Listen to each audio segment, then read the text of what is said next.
السلام علیکم، بسم اللہ الرحمن الرحیم، نحمد و نصلی علی رسول الکریم۔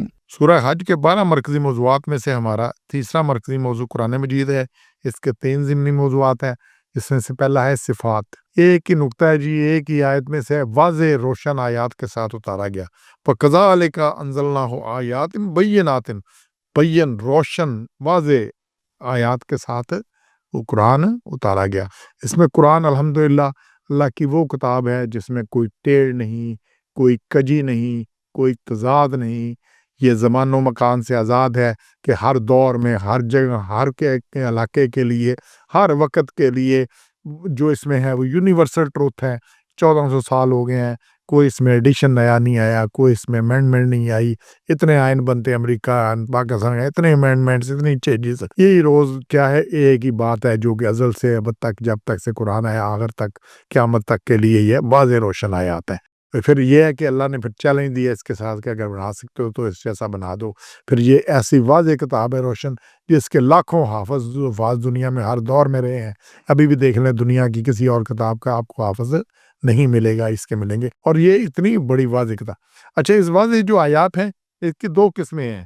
یہ آیات کی اللہ نے یہاں پہ کلیئر کیا ہے۔ یہ سورہ آل عمران، اس کی آیت 7 کو دیکھیں کہ اللہ نے کہا کہ اللہ نے کتاب میں بعض آیتیں اتاری ہیں جو آیات محکمات ہن ام الکتاب، یہ محکم آیات ہیں جو کہ اصل کتاب ہیں، اور دوسری ہیں کچھ اوہر متشابہات، اور کچھ متشابہات ہیں، متشابہ آیت ہیں۔ تو اللہ نے کہا آیات 2 طرح کی ہیں، ایک تو ساری روشن واضح ہیں، لیکن ایک آیات ہے محکمات، وہ ہیں واضح۔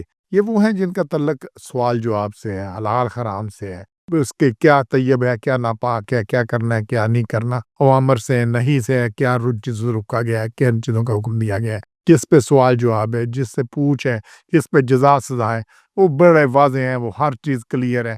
کوئی بندہ ایسا نہیں جس کو یہ مسئلہ کلیئر نہ ہو کہ کون سی غلط چیز ہے، کون سی چیز ٹھیک ہے۔ تو یہ اللہ نے جتنے وہ یہ واضح جس پہ سوال ہے، تو یہ محکم آیات ہیں۔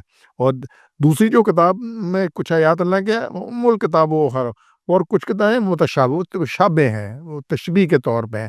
اب جتنے یہ جنت دوزخ کی بات آ رہی ہے، کسی نے جنت دیکھی ہے، کسی نے دوزخ، تو کیا مثال دی جا سکتی ہے؟ تو اسی طرح عرب کی اس سرزمین میں جہاں پانی نہیں ہے، گرمی ہے، باقی کچھ نہیں ہے، تو اللہ نے وہاں جنت کی مثال دی ہے کہ باغ ہوں گے، نہریں ہوں گی، دودھ کی ہوں گی، شہد کی ہوں گی، اور یہ سائے ہوں گے، باقی سارا۔ تو جو ان کے لیے ایک بہت بڑی چیز ہو سکتی تھی، وہ جنت اس سے بہت ماورا ہے، بڑی اونچی چیز ہے۔ میں نے، آپ نے کتنے ہزاروں سینکڑوں من آم کھا لیے ہوں گے، فروٹ کھا لیے، امرود کھا لیے۔ ذرا ایک کاغذ پہ لکھے نا کہ آم کا ذائقہ کیا ہے، اور جس نے نہیں کھایا اس کو ذائقہ بھیجیں آج، اور اس کو پڑھ کے سمجھ لگتی ہے ذائقے کی؟ اور یہ جب تک بندہ دیکھتا نہیں ہے تب تک نہیں ہے۔ موت کے ذائقے کا نہیں پتہ لگتا کہ وہ جو مر گیا ہے سے ذائقہ تو الموت، ہر ایک نے موت کا ذائقہ چکھنا ہے، لیکن جو مر گیا وہ بتا نہیں سکتا آگے، اور جو بتا رہا ہے اس نے دے چکھا نہیں ہے۔ تو بات یہ ہے کہ اللہ نے یہ متشابہ آیات ہیں، یہ سمجھانے کے لیے مثالیں ہیں قرآن میں، جنت دوزخ ہے، جزا سزا ہے، یہ ہوگا وہ ہوگا، جو ہماری سمجھ میں یہاں پہ آ سکتا ہے، ہم وہ سمجھانے کے لیے اللہ نے یہ آیات اتاری ہیں۔ اور اس میں محکمات وہ ہیں جس پہ عمل کرنا ہے، جس پہ کوئی چھوٹ نہیں ہے۔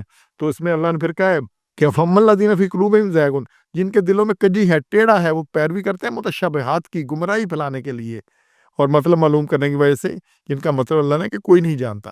اب جن کے دل میں ٹیڑھ ہے، سیدھا کام کرنا ہی نہیں، پٹھے ہی ٹرنا ہے، وہ متشابہات کی، جی جنت کیسی ہوگی، دوزخ میں کیسی ہوگی، دوزخ میں یہ تھور کا درخت اگے گا، وہ کیسے اگے گا تھور کا درخت، آگ میں درخت کیسے اگ سکتا ہے؟ اللہ نے کہا جی قیامت آئے گی تو آگ لگ جائے گی دریاؤں میں، پانی میں آگ کیسے لگ سکتی ہے؟ مطلب متشابہات، وہ پانی میں آگ لگ سکتی ہے، 14 سال پہلے، 1000 سال پہلے نہیں پتا تھا، آج پتہ ہے کہ پانی جو ہے ہائیڈروجن اور آکسیجن ہے، اور ہائیڈروجن جلتی ہے اور آکسیجن جلاتی ہے، تو جب اس میں سے بجلی گزرتی ہے، اب لڑکے بچے سائنس کے تجربہ کرتے ہیں لیبارٹری میں کہ گیسوں کو ملا کے پانی بناتے ہیں، پانی سے بجلی گزار کے گیسیں بناتے ہیں، تو جب اللہ ان میں سے گزارے گا تو کیا ہوگا؟ ہائیڈروجن آکسیجن علیحدہ ہو جائے گی، ہائیڈروجن جلے گی، آکسیجن جلائے گی، یہی پانی آگ بن جائے گا۔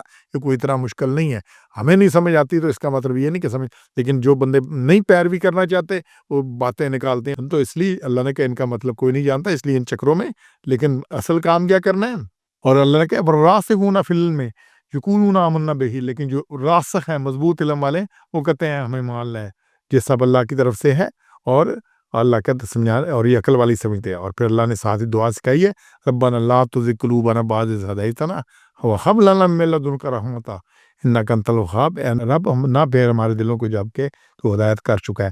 تو ہم متشابہات کی طرف نہیں الجھنا، اس بات سمجھنے کے لیے بات سمجھ آ گئی اچھی بات ہے، نہیں سمجھ آئی کوئی مسئلہ نہیں ہے، لیکن اس طرف نہیں جانا اور رہنا کدھر ہے محکمات، اس پہ پورا عمل کرنا ہے، کسی چیز سے نہیں ہے جڑنا.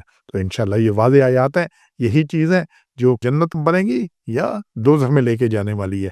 تو اسی لیے سورہ بنی اسرائیل میں آیت نمبر 82 ہے، ان القرآن ما هو شفاء ورحمۃ للمؤمنین، یہ مومنین کے لیے شفا بھی اور رحمت بھی ہے، ولا یزید الظالمین الا خسارا، لیکن گناہ گاروں کو جو بات نہیں مانتے ان کے نقصان میں اضافہ کرتا ہے.